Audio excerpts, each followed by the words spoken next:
Hey everybody, welcome to Rivalz Racetrack. We are weekly. That's why we're Tuesdays no more. Some weeks we get in the heat of the battle. We got to move it a little bit. So it takes three of us to show on. Takes all three sides of the triangle. If one side's away, well, we got to move to a Wednesday. So here we are. Thank you for joining us. How you doing today, Adam?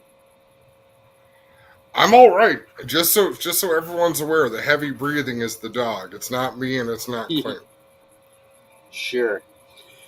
Today we got DJ Kennington coming on, and to talk about the logistics of getting to Newfoundland. That's the main reason we talked to DJ. Also, to talk about where his program has been, and what it's like to be the minority English guys out on this tour that he used to dominate. So we'll talk to DJ a little bit about that. Also got two winners from Friday coming on. Lance Ersin's going to join us, and Lance is kind of a special winner for us at our weekend because he's a homegrown kid. We watched him and come up. He talked in Victory Lane about what it was like to be, there at 6 months old in the stroller at our weekend, and now to see him come up through the kart ranks and become a great winner was a great story. So we'll talk to Lance about his deal. And to go a little deeper into that, both Lance's mother and father are linked to former winners at Ashwaubenon. I don't know that we've ever had that before. Because his uncle, Derek Lemaire, has won races. Okay, yeah. So his mom's brother is one. His dad is one. His dad's brother is one. Both parents are active Ashwaubenon. We're starting to weave those vines like Maryville is 7 years deep, lots of generations. Good to have Lance coming on the show. Kyle Wirt was the other winner on Friday. Now, Kyle, we'll talk about also Friday with the timing and scoring loop going down and the drama that became my life partway through the night. And, Kyle Wirt got kind of ripped off for his Victory Lane interview. We were in hurry-up mode, then we weren't. Then we had problems with the loop. So we'll bring Kyle on, give him his dues here tonight. We'll also talk to him Friday live at the Speedway and give him his Victory Lane that we didn't quite get to on last week. And, of course, Burger Barn Video of the Week are full. Did you see the Bloomquist crash, Adam? Yeah, was that legit? Like, was that this past weekend? Yeah. Even my dad came in and was talking to me about it. And I looked at it, I'm like, when you watch sprint cars, it's not that dramatic. But maybe we'll watch it again. We'll get a couple perspectives on it. I think maybe when you're that old, and I should be saying about Bloomquist, but maybe that's what it is. The late models scare me a little bit, Clinton. I think there is a much greater focus on safety than maybe there was at one point, but I think a sprint car is designed to roll and crash hard. I don't think late models are.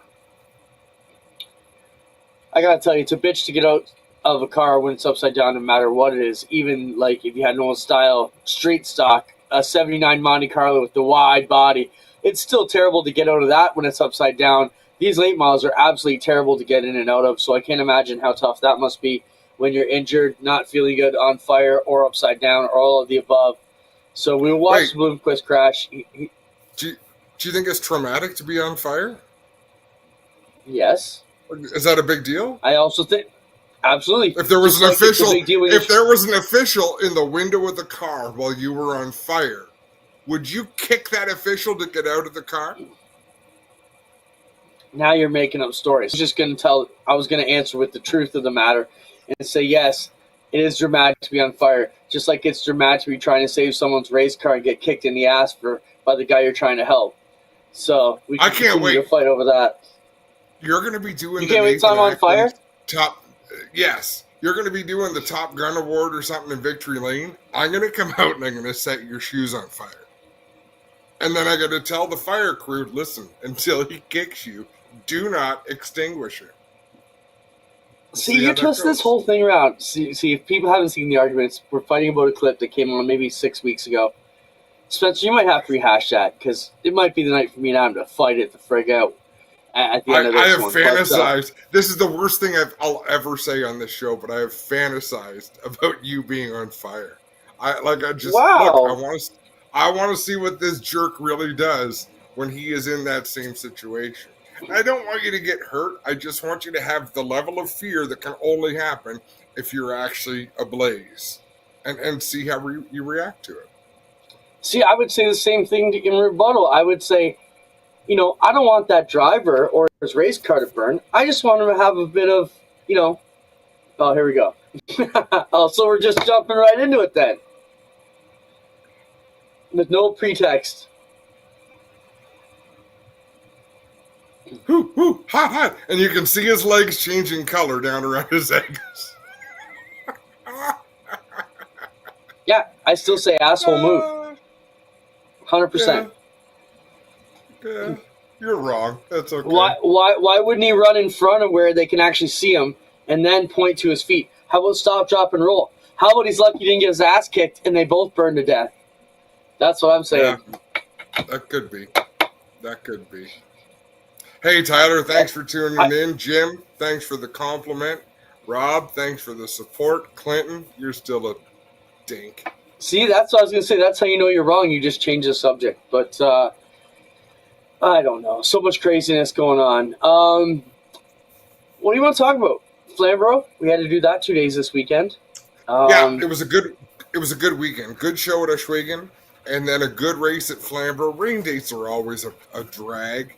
I want to give kudos to the Can-Am Midgets, a club that traditionally does not run rain dates, but they came out the next day, put on a good show. And kudos to the late models that supported. 20 late models out for Flamborough. That's solid. Yeah, tough place to race, but I thought the action was always good. Flamborough just puts on a good show. Here's some action. And they always have the place looking great when we get there with the cameras. I do love the new black and white walls.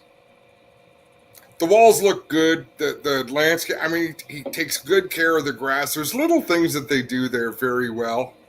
I thought Rick Burbridge, who I think was the only Flamborough exclusive car, I thought he did pretty well until they got turned around.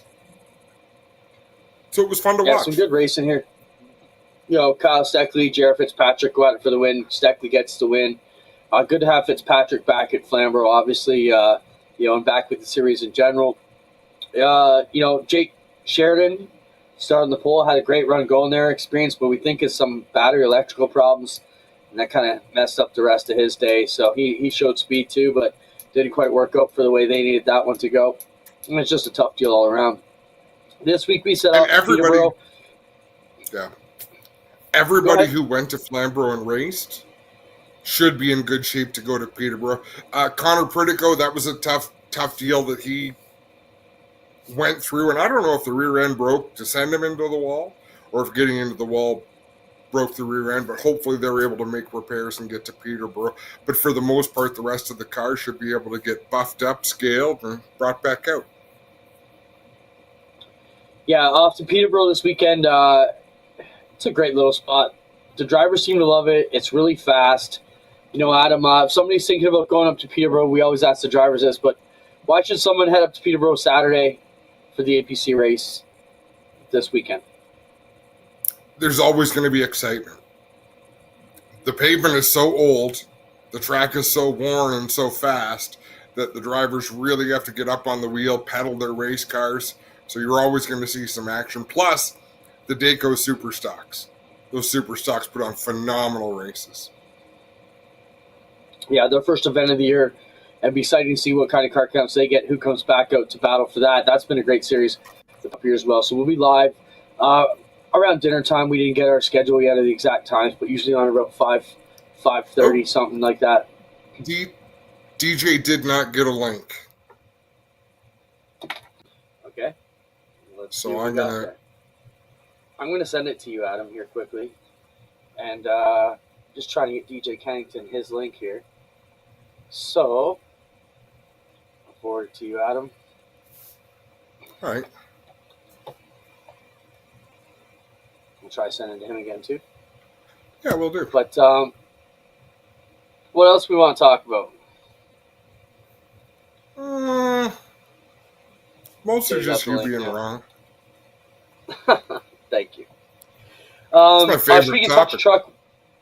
Touch Truck worked out good. Got to thank the businesses and the trucks and tractors that came out for the kids to get close up to them. That was kind of neat. We certainly appreciate that. This weekend, we've got the Sportsman at Weekend, all 5 divisions in action. It's going to be a wild one Friday night, so make sure you come down and check that out at the Big O. Sportsmen's always bring a good crowd and good car counts, so it's the Race of Champions Sportsman event at Weekend this weekend, along with the other 4 regular classes. So excited to have that going on. Buxton has a Southern Ontario Sprints this weekend as well, and we wish them the best on the dirt. Talk 30 seconds more about the schedule. 30 seconds more about the schedule. Hey, is there a Race Rivals shirt? That's a good question. We don't have shirts. We could probably make some Race Rival shirts. Oh, Adam's talking. All right, there we go. That's why he said keep talking. I'm an idiot. I muted myself and then started talking to the camera. See, you are an idiot. Did you get the link now? Let me check here. Hi, buddy. See, this is entertainment, folks. This is live. I decided to multitask. Cascar 17. Check your junk, man. Yeah, that's where I sent it to. A 2 Christmases shirt. We're all. No kidding. We need one of those. All right, you know what? I'm gonna text it to you. I'm gonna hang up and text it to you. We need one of those. Thanks, 2 Christmases shirt for sure. You know, DJ Kennington has been a lot lighter this year, I find. I think only preparing 1 car really sits well with him. You mean like attitude-wise? Like just a lot more chill? Well, I don't want to say he ever... It was a year or 2 he lost a ton of weight, though. And he really got in good shape, and he's kept it off, and, he looks like he can run with these young kids now. Well, he was among the fastest cars on the track at Chaudière. When they changed tires at the midway break, he lost most of his stagger. I guess he lost about 5/8 of an inch of stagger, so the car really tightened up on him. But he had a racy car, and he runs well at Riverside, so he could be a threat. What about... there we are. Kawartha bringing Barry back, that's something we should be talking about too, for sure. Kawartha, I think, still exists. I don't think they've bulldozed it, but Barry is gone. Yeah. Barry is gone. Whenever you're ready, Spencer, we'll take him. There he is. But it's not Kyle Steckley, it's DJ Kennington. Yeah, we got you. Oh, wow. You just got younger. Kyle Steckley is the yeah, man. Hey, DJ, thanks for coming on. I used to be that guy. Right? Hey, you know what? Talk about that. How is racing different? Well, how is racing different now that you've been paying bills for 30 years and, you're not the excited kid that you were, but you're still a competitor. Talk about the differences now. Yeah, it is different. I don't know. It's just you understand more of the business side of things. You have more, concerns. I'm really lucky lately, though. I'm not going to lie. It got to a point where I had so many things on my plate that it was hard to concentrate on the driving, to be the best you can be at the wheel and so on, because this stuff anymore, you have to be on top of your game. And owning cars, doing rental programs, and so on, as you know, like I'm hands-on. So being hands-on sometimes is it's tough. And that's the biggest difference for me. Right now, I have the best crew that I've ever had. They take care of stuff at the track that I don't have to take care of anymore. I'm starting to relinquish a little bit of the, I let them do a lot of the stuff that I used to always want to do myself. So it's letting me be more like the younger me, where I can just go out there and drive the car. So it changes a lot. And it's a tough thing to explain. I mean, it's a tough thing to relinquish. When you build your own cars, when you work on your own cars, when you do a lot of it yourself, you drive your own hauler, you do all this stuff. your mind never stops going. So being in the car, your mind's always thinking, did I do this? Did I do that? Did we tighten this? Did this get done? Is this done right? What can I change here? What can I change there? Where as if when you're younger and you got guys doing that for you and you don't really understand, you just go out there and drive the wheel and chew on it and away you go, right? So it's just different.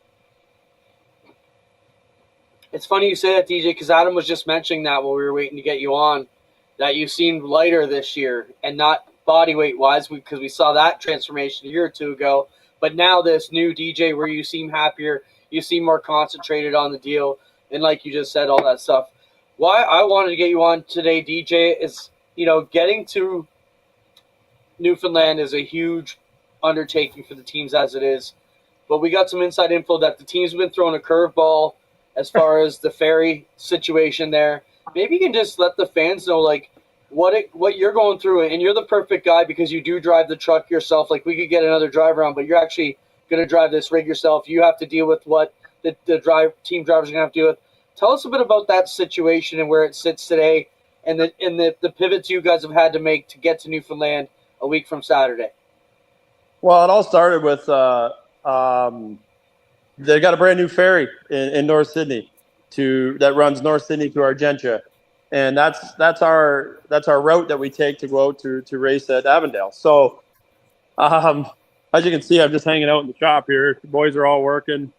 We actually got a shop night going on here tonight. But anyways, with the hauler situation, the North Sydney ferry to Argentia is a brand new ferry this year. Everybody's all excited. We get to ride on the brand new ferry. I'm not going to lie. The ferry that we've been riding on the last couple of years, she's an oldie.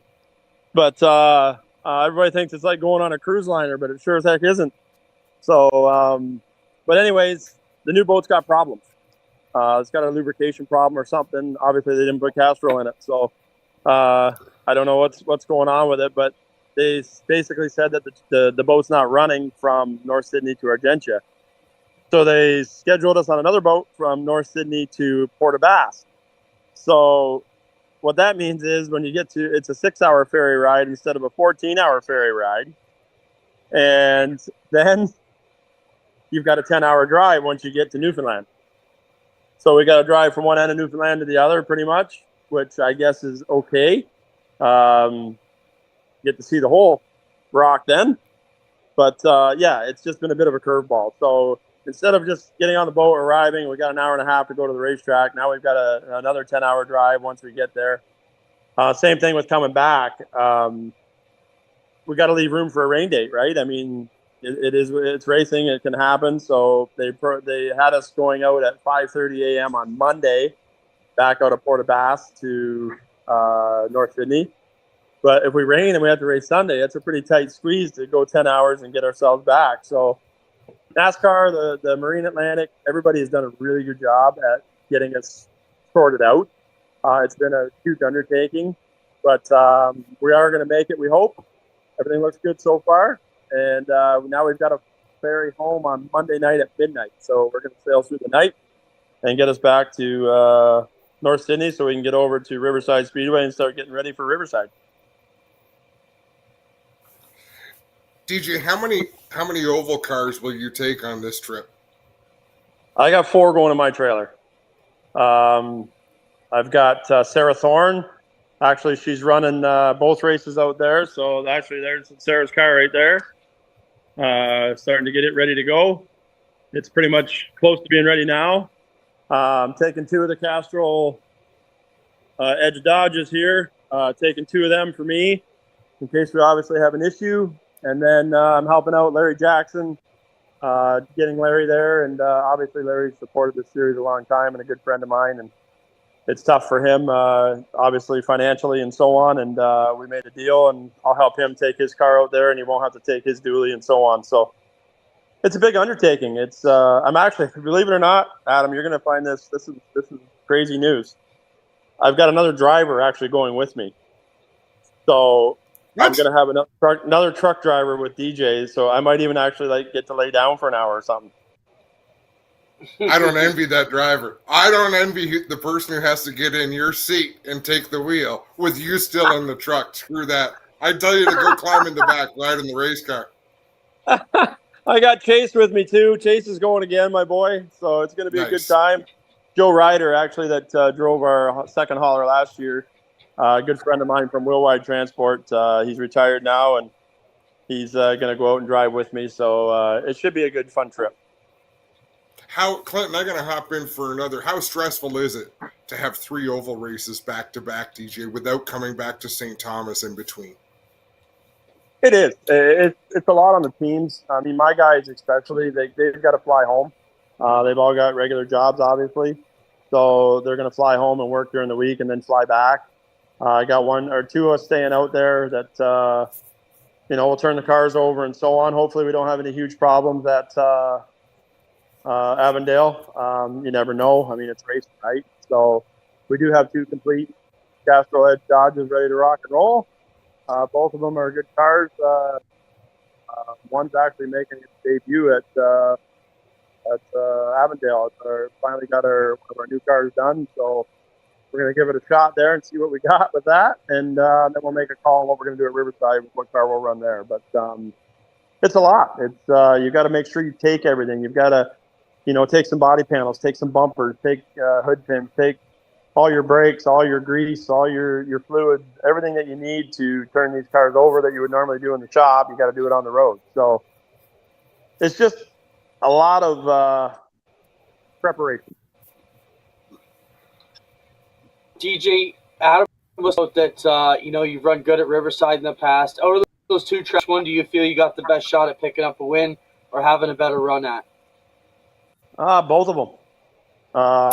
Love both racetracks. Have had a lot of success at Riverside. Beautiful facility, fun racetrack, fast. Like you say, everybody says it's a mini Bristol. It's a pretty cool racetrack. I love Avondale. I mean, it's a fun racetrack too. Running really good last year. Last year that started our crap problems we had with holes and radiators, hoses, and crap that you just can't control. And I mean, we were hauling ass there until that happened. So, I'm looking forward to both of them. I'm not going to lie to you. I'm excited. Like you say, it's funny. Adam always says that I'm mean or I'm your focus. Nice. It's intensity. Not nice at the racetrack, but yeah, I just get dialed in. It's just me. My crew guys, Ricky's here. They make fun of me all the time because I get nasty on the radio sometimes and so on.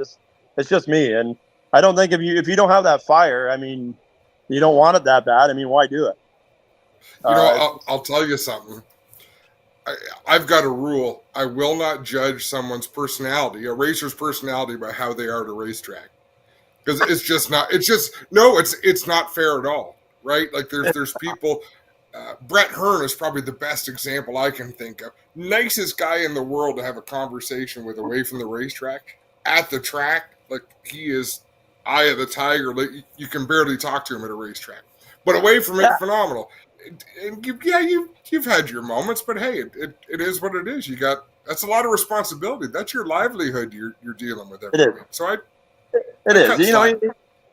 People look at you, you think that it's all fun and games, and he's lucky he's got great sponsors and so on. But with that comes a lot of pressure. I mean, you've got to perform for those guys. They're doing it for a reason. You've got to. Winning and so on isn't everything at the racetrack, but it sure as hell helps. And you've got to do all the extra stuff. I've been doing quite a few shows lately for Castrol and Wakefield at Canadian Tires and stuff. And it's the same old adage. Like, it's been the adage for I don't know how many years. You race on Sunday, you try to sell on Monday, right? So that's our main goal, to keep them happy. And, man, damn it, I love winning. Why do you do it if you don't want to do that? You know what I mean? We all know we're not going to get rich doing it. It costs a lot of money to race now. So it's a passion. It's a love for the sport. It's what we do. And I just want to get this Castrol Edge Dodge back in Victory Lane because, damn it, I don't like not being there. And these guys are good. I mean, the Camerons, the McQuads, there's so many of them. Dumoulin, like, you just name it, Ranger.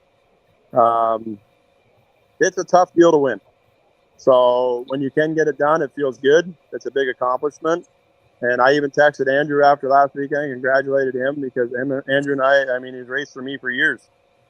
Great guy, talented race car driver. And I know how hard it is. I know, like, last year he had a tough year. And it's got to feel good to get back there. So hopefully some of that karma will rub off and we'll get back there too. DJ, I just want to back up because Adam said he won't hold it against somebody how they treat him at the racetrack. Does that go for the guy that told you to get the hell out of his pit stall 2 weeks ago at Oshwegan? You all right with that? No, nobody knows who that was. I'm just trying to poke at that. DJ, let's talk about, you just mentioned it, all the francophone names, if we can call it that, here in the series. You've been in it long enough. You've seen the ebb and flow where it's gone from Ontario to a couple of guys from Quebec. Now it's mostly Quebec. Like, I think out of all the starters we had, there were 4 drivers that weren't from Quebec in Chaudière. What are your thoughts on that? Is the series healthy? How does more Ontario guys get in? How do we make it more, so the young drivers in Ontario aspire to be part of the NASCAR Canada series? What's happening there? It's great to see. I mean, obviously, it's kind of been transforming to that situation over the last few years. There's been more and more from the Quebec area. And I don't know, they seem to find sponsors. Obviously, everybody knows it's money that makes racing go around. They do a really good job at that. They got huge race stands in Quebec. Like, Chaudière was amazing. Like, that place was packed. I don't know what the answer is to get more. It's obviously more sponsors, more money. I think that's what people can't do it because they don't have the money. And it's transformed. It's funny. It was an Ontario-based series basically in Cascar when it all started, and it's kind of formed up now, and they're ganging up on us. And there's a lot of talented race car drivers coming out of Quebec. So I hope to see more young guys and girls that want to, aspire to get in the series. But it's the same old thing, Quinn. It's money. It's what makes this whole thing go around. I always tell people that want to rent cars and so on, and you tell them what the cost is, and they're like, wow, that's expensive. And I'll say, well, they don't run on friendship. I mean, these things run on money. So, I mean, you want to be a nice guy, you want to help people out, and you want to help them make that next step. But it's like, man, oh man, this is what it costs. This is what it costs to do it. And they're not going to put in 60 hours a week in the shop to, not make $1 either. It's hard. It's a business. And I hope that people start to, it's like, I always compare it to hockey. I always compare it to, you're in the junior C and you're in the junior B, and then next thing you know, you're in the OHL. And then next thing you know, you're in the NHL. So that's what you got to do. You got to try to make the stepping stones. But without getting the sponsors and the backing, it's tough to do. Big time. DJ, we'll let you get back to your shop night. The only thing I want to add to that thought, Quebec has the secret sauce, right? Everyone who is somebody in Quebec car racing knows NASCAR Canada Series is where to go to race against the best. So for someone who wants to be the best stock car racer in Canada or Ontario, they've got to go through DJ Kennington. So we need to find that next 2 or 3 drivers, the Kyle Steckleys and the Trayton Lapsoviches, who aren't going to leapfrog to go south. They're going to try to blaze a Canadian trail like you haven't. I wish them all the best, but we'll get there. You're still the benchmark. Right? That's the thing. Those guys they're talented guys. I mean, Kyle Steckley in my eyes is he lights out right now, and great kid too. I mean, obviously I've known his dad, raced with him forever. He's a talented kid. He works on his own stuff, and Scott's taught him right. So we need more of that. We need more of the Jake Sheridans. We need more of these young guys, the Craig Gemmels, these guys coming out of the APC stuff and so on. We need them to keep digging here and get their butts up here because they're more than good enough to do it, and they just need the opportunity. How long till we're talking about the next Kennington? You're dragging them along on all these adventures. You're obviously that means Mom's okay with the path that he's headed down. So what are we talking here? He's out there right now. I don't know if you can see him. He's out playing baseball right now, so I don't think he's too concerned. But I'm telling you, he's racing micro sprints. He's actually going to run a few Oshwegan, and he's running down at Tilsonburg. And he did really well last night. Had a couple third places in the features, and I don't know. it's up to him. He's hockey crazy right now, so I don't know which way he's going to want to go. But either way, hockey or racing, I'm probably going to need a bigger pocketbook. For sure. No kidding. No kidding. Have a great night. Thanks again, DJ. Thanks, guys, for having me. Have a great time, and we'll see you out east. Sounds good. DJ Kennington. Oh, I was hoping you were going to give it the DJ. Come on, give it to me. Nope. I know. You know what? You can't do it. Do people ever say to you, like, announce something or say this and you're excited? Nah, I can't. It's why I can't do anything other than racing. I could probably do wrestling, but that's it. That's funny. Hey, always good to have DJ on. Yeah, crazy logistics that those teams are going to have to go through to bring Canada's National Series to the Rock. But what a great fan base it is. What a great track it is. Mike James and his crew down there doing a great job. So we're excited to get to Newfoundland, and that is a week from Saturday after we head to Peterborough this Saturday. A couple of weekends in the middle. Speaking of weekend, let's bring up the most recent winner here, and one of our own hometown grown kids from Ohsweken. Lance Ersin won the crate race on Friday. Lance, welcome to the show. How's your half week been now that you're a big feature winner on the big track at Ohsweken? It's been good. I mean, we've been busy trying to just get better for next Friday. So that was last Friday, right? Friday's new race. So we're just prepping to go this week, and we'll be ready for Friday. Lance, how much different did it feel on the cool-down lap? Like, after you cross the checkered flag, do you feel like a new driver now? I mean, it's definitely nice to get the win out of the way, you know? Like, we've been trying to get a win for, it seems like a while now, right? So it's it was just like kind of a sigh of relief, right? Like, you cross the checkered and you're like, all right, we got one. Like, it was definitely a cool moment for me and for my team. Lance, what's been the difference for you? Because you've been knocking on the door the last couple of years. What's really turned that deal for you? Was it more confidence, more sponsorship, more, you know, a new car? What's been the difference for you that put you over that hump?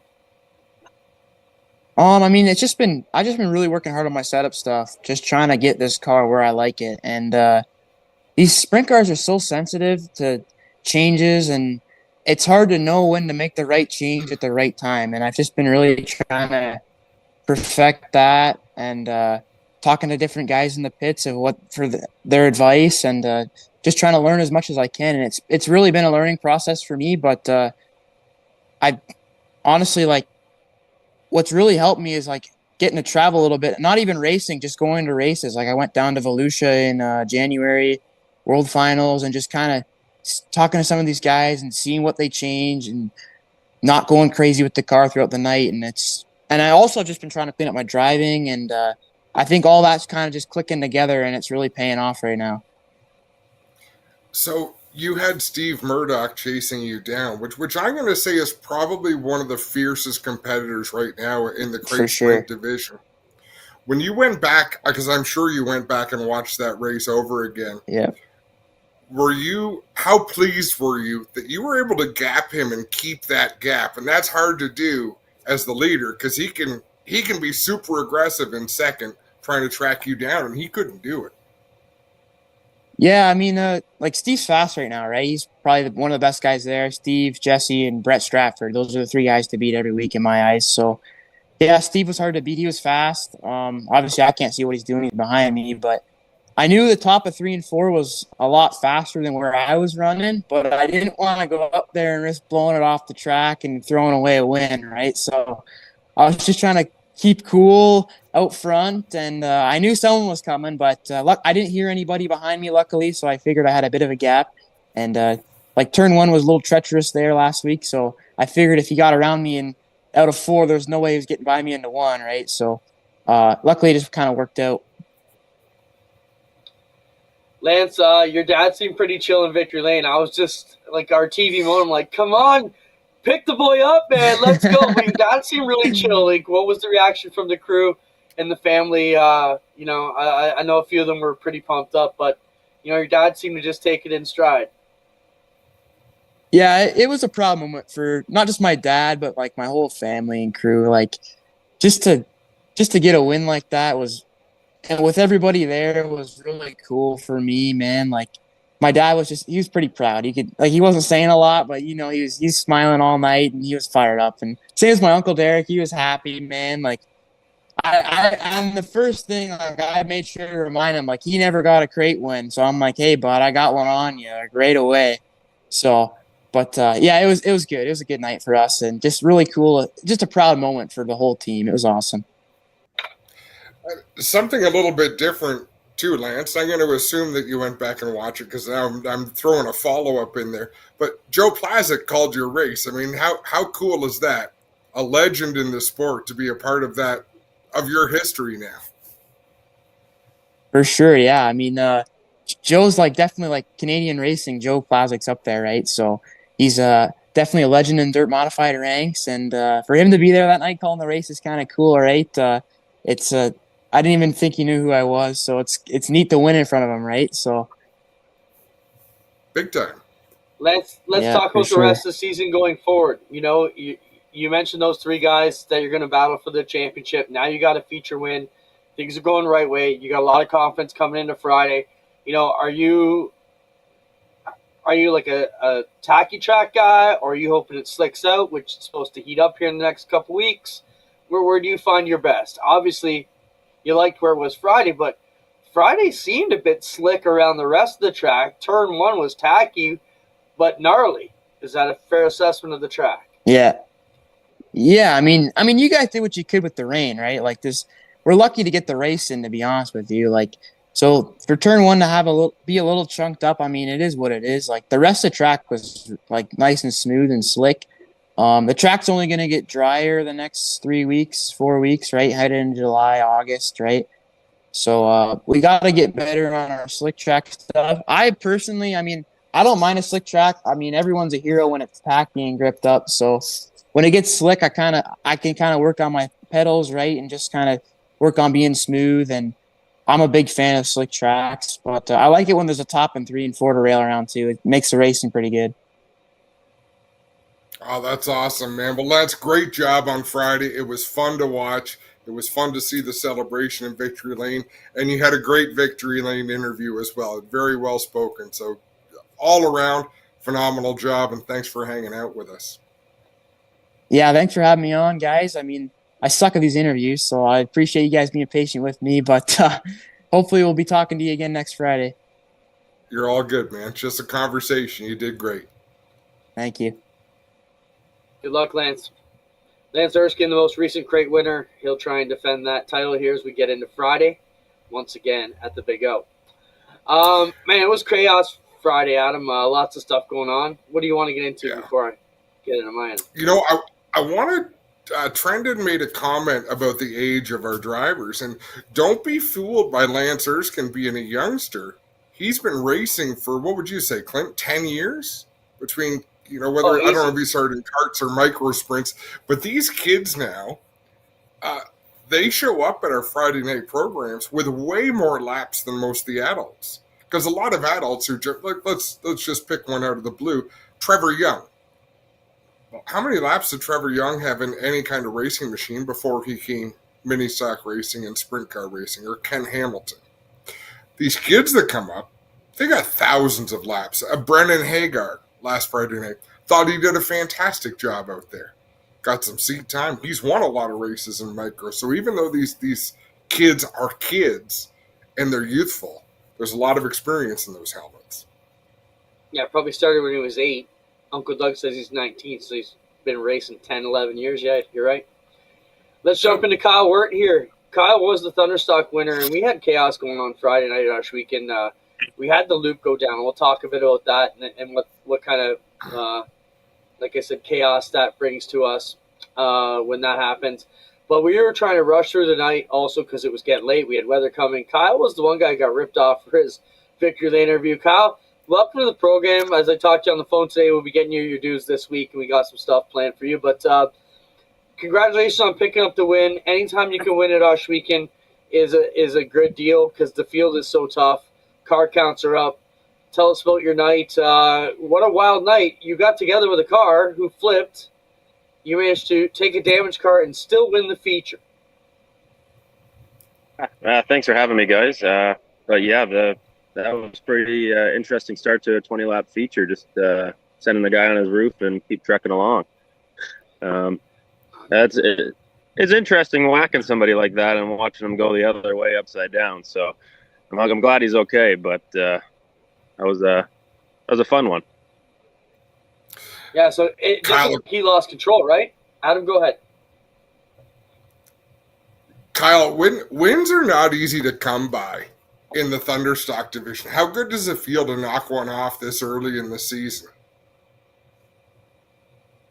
Definitely pumps the tires a bit. Had a rough start the first week. Had nothing but issues between running into the wall, taking tires down, tranny blowing out of it. So we limped it through that week, and then we came back week 2 pretty solid, and we felt a little bit of confidence underneath the seat there. So we were able to find it pretty quick, and definitely have a lot more pep in the step now to get this thing fixed up this week. Kyle, as we get into the season, it's tough competition with the ODCC. You can have any one of the best racers from the province on your outside any day. Let's talk about that, how this rule package kind of promotes, mixing and matching of the best drivers we got. Yeah, apologies if my signal is kind of terrible. I'm sitting on my front lawn. Only place I can probably do a Zoom call. We got you. Those other drivers are definitely pretty fun to race against. There's some guys out there and girls that are going to run wheel to wheel, and being able to just on a Saturday pack up or maybe not even unload the car from Friday night and go show up to Southern Ontario or Merrittville and do your best. You don't really switch much other than going to Merrittville, a little bit of gear, but other than that, it's pretty universal. You can go race anywhere. What are your travel plans, Kyle? What are you going to run this summer? We'll probably follow the Duel on the Dirt series, and then maybe a few shows down at Southern Ontario. If they, it looked like it was a bit of rough down there for the first few weeks, but it sounds like they're starting to figure their stuff out, and I like going down there. It's pretty interesting to get the banking. Maybe we'll pop over to Humberstone for 1 or 2 for their final year here. Kyle, we put together the first ever Thunderstock Nationals on Ashweekend, $5,000 win, pretty big show. We're expecting big car counts. What do you do as a home track guide to make sure you have a good, solid night when that happens? Depends how we run the program. I think it's time trials, if I'm correct, but I'm not 100% sure. That is just the whole qualifying aspect. I don't know if you probably know how the setup for the qualifying is. Well, I can tell you it's going to be exactly the same format as we do for the other 2 nationals. So it will be time trials to set the heats, then your heat races, pole dash, and CB and an A right up till we get to give away $5,000. So how's that change your setup? You got to be on the ball the whole night, right?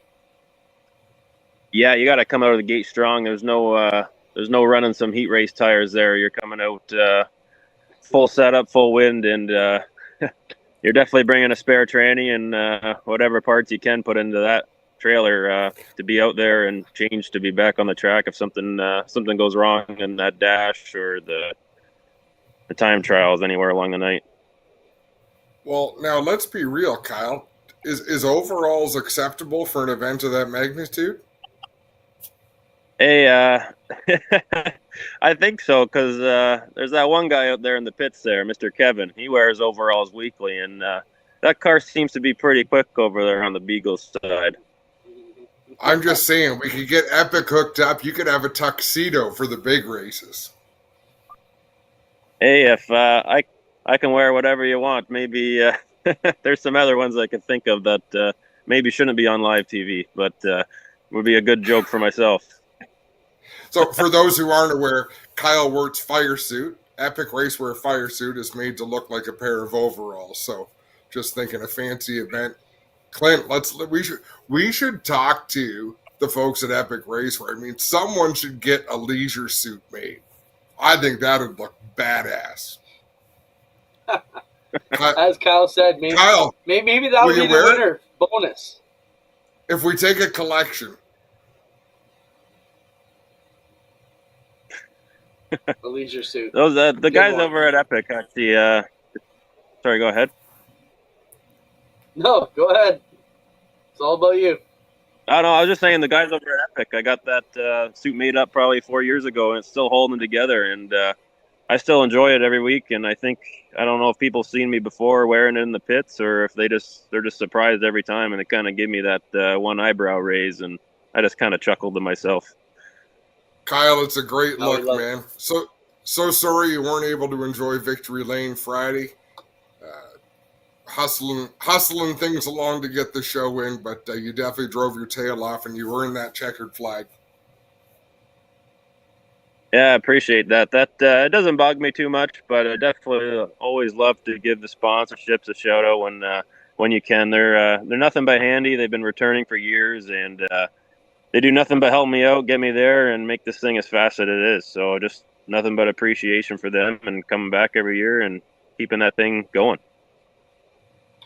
Kyle, last thing I got for you. What was damaged in the incident Friday, and what do you got repaired to be ready to go 2 days from now? So just took out the body panels on the right side, some fender bracing, bent up a center link in the steering. The rim wasn't faring too well. A tire, door bar, a hood, a rad. Wow. Quite a bit over all there, but yeah. That's pretty Yeah, impressive. definitely, To knock a rad out. To have I don't damage know to a rad exactly and when the damage rad to a happened. wheel. Mm-hmm. Man, I now I'm super Yeah, I pissed don't we didn't know, get that sorry. smoking car in Victory Lane. That would have been Right? rough, but Steam coming out. Kyle, we'll let you go. We're lagging out a bit, bud. We appreciate it. We will see you All right, Friday. cheers. We will get you some Victory Lane time, and we'll be in touch. Losing Kyle. We appreciate his time here tonight. Awesome to have him on, Yeah, and he's a good we'll give sport. him some friendship. What a great dude. Like a couple years ago, we were doing a corporate ride-along. I needed to rent some cars from our teams. Championship week, he says, take mine. I'm like, you're leading the points, man. It doesn't make any sense. He's like, I don't care. Go for it. Just all around And it great got attitude. crashed. Yeah, and it got fixed. Without attitude. Yep.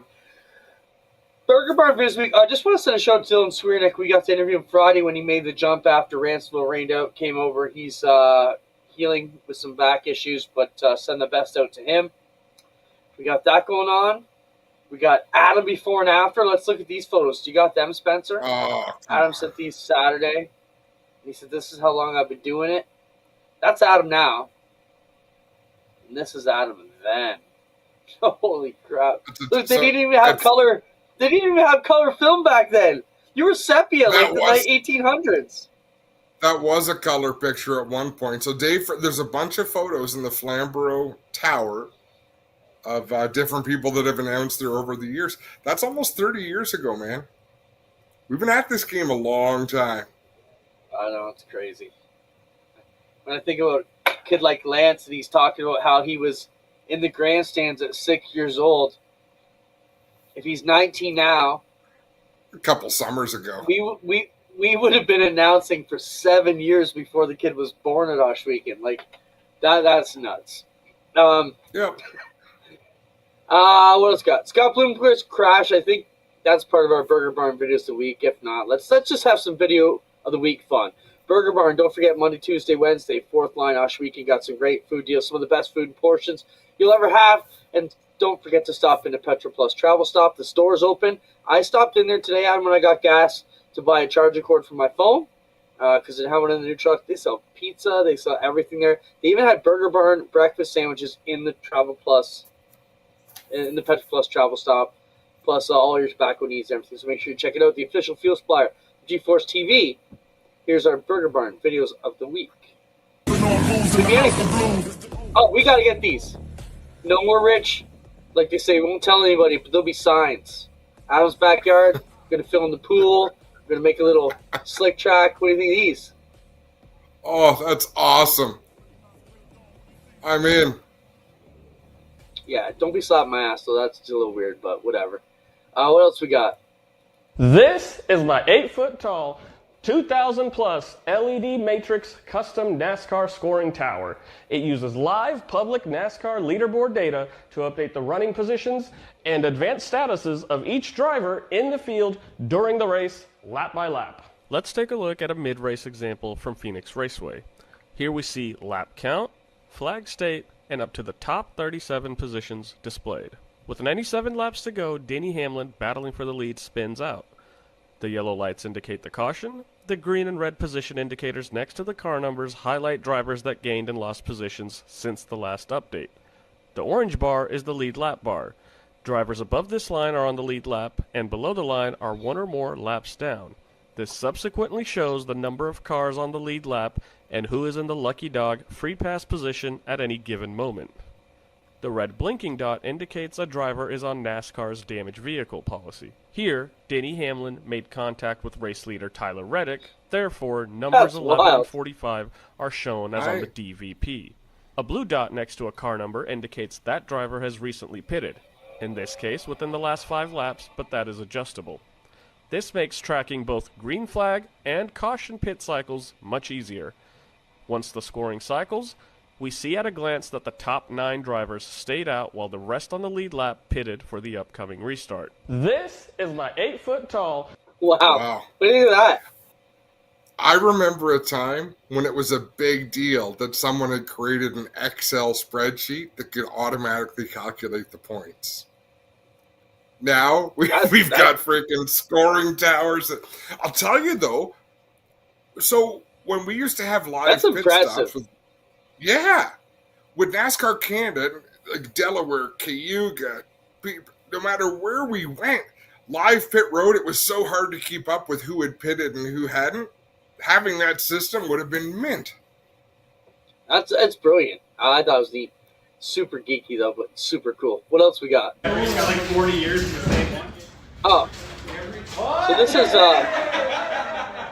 the Morneau crew trying to get through tech at Flamborough and bribing the official Darrell with some Krispy Kremes by the look of it. Look at Randy. Look at Randy Morneau in the background. He looks like he's an Oompa Loompa. He's tiny. Did we hear Randy had an episode at Flamborough? Did you hear about that? No, what?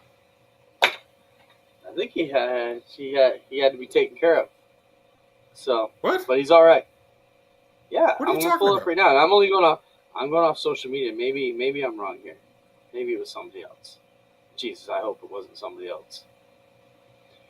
Well, today was a first race that I missed. First ride in Avon's. Have to send a huge thank you to Daryl Timmermans and the medical staff to Paul's EPC series. So Randy had some issues on Sunday. He's all right though, and good on him. But that's why you bribe a big guy like Daryl, because when you need his help, he was there. But good heart on everybody. Good on the APC family for making sure that Ray is good. He said he's all right and be back at Peterborough this week. So good. Not too often I have an inside scoop from the pavement on you, but I happened to catch it on Facebook afterwards. Yeah, I had no idea. So. All right, what else we got, Spencer? Oh, wow, the dream is over. Okay, so and there's Luca Colberry. This is a go-karting. You're typical pissed off. That we don't condone this. This is stupid, being this close to the track. Why I shared this, we see enough fighting in the pits. But over here in Europe, wherever these guys are fighting, they come in like a Mack truck into the scrum. And it's like something out of a cartoon. Not yet. When they get back to the pits. Right there, okay, that's one. But at the end of this, another guy just comes barreling from the right side at 1,000 miles an hour. Get ready, because here he comes. Not that guy. It's coming. That guy. He missed. Wow. I know. So that area, what the hell is it called? Parc Fermé. No one's allowed in there except for the drivers. Like, it's a very cordoned off area because they have to make weight, I think. But that's a big deal. That's only drivers in there. Just came buzzing right through. All right, what else we got? Oh, this looks like fun. We always try and show some car toys. A demo derby bash for cash with remote control cars.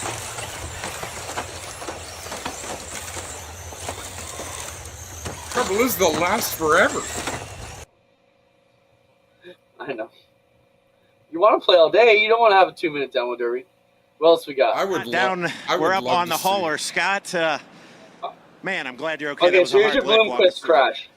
Yeah, I mean, I made a couple mistakes. I haven't run these tires that much. These guys have been running them a couple of years, and I put new right sides on, and they say you need to have tires that you've run a couple cycles on. I believe them now, but we prepared for what looked to be a pretty hooked up racetrack, and then the first heat race blew it off a lot. We were a little bit loose, but finally felt like we were going to maybe get it going. And racing with Shannon, he appeared to be driving pretty wild, but I didn't, I had no idea of anyone that on this planet. I never would have expected that out of Shannon. So, I watched the replay a couple of times, and it was pretty blatant and not lifting and just turning left on my right recorder panel and turning me in the outside wall. So there you go. We'll get through it, and we'll be back. We'll fight again. I promise you. I really thought we'd do extremely well tonight. I know I'm not done yet. I know I'm going to win more races here, and it's just a matter of getting back going again. Well, I see you got a little cast on the arm, vintage Scott Bloomquist. You're one tough SOB. Glad you're okay. Yes, I just want to thank everyone that stuck with me. We've been through a lot of things with the cancer and a hip replacement, and just, you get tried a lot in life. It's just, we are never going to say die. Everybody out there that buys our stuff, no weak links. That's absolute, and that's what we stand for. Bloomer Nation, he can hear you up here. How about it for Scott Bloomquist? Legend, man. What else can you say about him? Calls it like it is. Tough break, and he's pretty old to be getting slung around like that. I remember seeing him at Ransomville. I bet you it was 20 years ago. And his car wasn't there yet. He was there, but the car hadn't arrived, and he's overlooking. He's pulling tape off people's tires. That's when people used to tape over what compound tires they were running. Just the look on that man's face terrified me. Big dude, big biker-looking guy. We're young kids. That was Skinny Adam there in that picture with your little microphone. Back in the day, 20 years ago. Also over at Ransomville with a digital recorder for the dual airbag show. That's what out in Quebec, we're going to start the dual airbags again. Nat and I are just going to be crusty old guys that come on for an hour and just bitch about everything in the world that pisses us off. My neighbor didn't cut his grass right. They didn't take my garbage on the right day. All the old guy stuff that we bitch about. Go ahead. What are you going to say? What people said at the start of the show, Rivalz Race Chat, but I think it was Race Rivalz Chat. It's just like the APC series. If you get the brochure for the APC series, it's the United Racing Series. It's the APC late models. Like, depending on what you read, I always call it just the APC series. But it's not exactly the proper way to say it, just like Rivalz Race Chat. We need to change our logo because we've got to get away from Race Rivalz because we are not Race Rivals. That is the wrong message. I don't care what race you are. Yeah, we got to get rid of the first race. But I just thought it was funny that that's two things that often get misspoken. And the reason it came up, Jamie Maudsley and I were talking about the introduction at Flamborough. Okay, how do we want to do this? Is, by the way, what is the right way to say? So we opened the program with that. It's not even like it's even different in a couple of these. Depends which page you open. Spencer, do we have those last two videos, Spencer, or is that it? One more. Let's see what we got. Closing out the show. Two more. Perfect. Look at this kid. 4 years old. In the sim rig.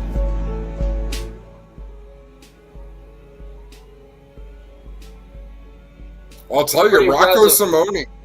Anthony Simone's son has been bred to be a race car driver. This would be similar to that. They started him. Look at how young these kids are. It's crazy. It's no different than music, you know. I grew up. Yeah, if you're a musician, you want your kid playing guitar at 4, 5, 6 years old. That's how you get it done. What's the last one? I think this is the big bicycle crash. This is a little show. Look, they're tripping along, and watch, one goes down, and it's over for them all. Oh! And they're still coming. Oh, thank goodness that pavement is wet, but still. There had to be road some rash is oil or real. something on it Oof. for them all to start wiping it like that. Pretty wild. Thanks, everybody, for joining us on a Wednesday. Our schedule is going to be up and down over the next few weeks as we deal with all the TV commitments we've got, get everything edited for Rev, and all that stuff going on. In fact, I think we're on Rev right now. Go to Rev TV Canada. Our show's just starting full force. How can it be? We're here right now. I know, it's the magic of TV. Love And that. if you look at it, you know what's even more magical? You're going to look 3 days younger on TV if you switch the channel. Yeah. It's amazing. 20 pounds heavier. Schmeeking this Friday, Peterborough this Saturday. Make sure you come out and see us. We'd love to have you and join us. If you see us at the track and haven't come up and say hi, please do. We always appreciate meeting everybody. Thanks for hanging out with us, talking about our favorite sports. We keep it alive 52 weeks of the year. Good job, Adam. Get some rest. We got a busy few weeks coming up. Spencer, same to you. Thanks, everybody, for being with us.